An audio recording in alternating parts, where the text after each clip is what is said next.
أوضاع كارثية تشهدها مناطق شمال غرب سوريا بعد الزلزال العنيف الذي ضرب المنطقة فجر اليوم الاثنين 6 شباط. فرقنا من بداية الزلزال حتى اللحظة لا تزال مستمرة بالعمل بعمليات البحث والإنقاذ بأقصى طاقتها. حتى اللحظة الحصيلة الوفيات نتيجة هذا الزلزال اللي وثقتها فرقنا أكثر من 240 حالة وفاة من المدنيين بعموم مناطق شمال غرب سوريا، وأعداد المصابين أكثر من 420 حالة إصابة وجروح. فرق الدفاع المدني لا تزال مستمرة، والوضع الإنساني هو صعب جدا. الأوضاع كارثية بكل ما تعنيه الكلمة في مناطق شمال غرب سوريا. عشرات المباني تدمرت فوق رؤوس ساكنيها بمناطق متفرقة من ريف إدلب وحلب. لا تزال الفرق حتى اللحظة تعمل على انتشال الضحايا من تحت الأنقاض وإنقاذ المدنيين الذين لا يزالون على قيد الحياة. لا يزال حتى اللحظة مئات من المدنيين تحت أنقاض منازلهم المدمرة،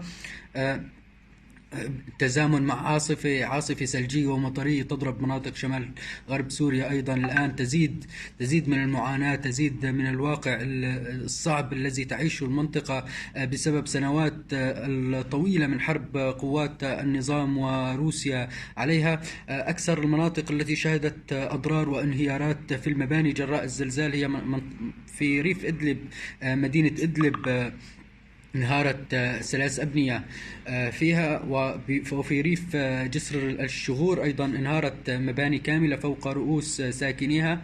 وفي الريف الشمالي الغربي في كل من بلدات ملس وأرمناز وكفر تخاريم وسلقين وحارم وبسنيا بريف حارم أيضا هناك عشرات الأبنية مدمرة بالكامل، والأعداد المدنيين تحت أنقاضها كبيرة جدا.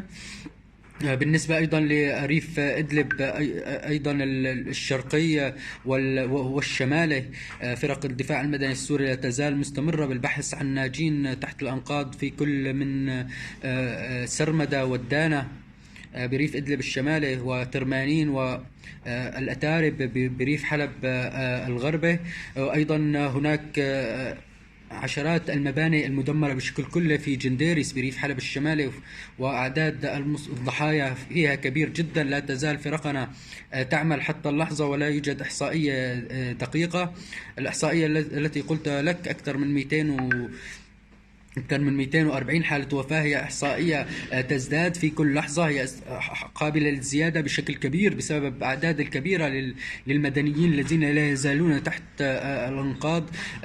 فرق الدفاع المدني أعلنت حالة الطوارئ منذ فجر اليوم أيضا، وأعلنت منطقة شمال غرب سوريا منطقة منكوبة بالكامل، ووجهت نداءات إلى كل المنظمات وإلى كل دول العالم والمجتمع الدولي بضرورة مساعدة المدنيين هنا في هذه المنطقة.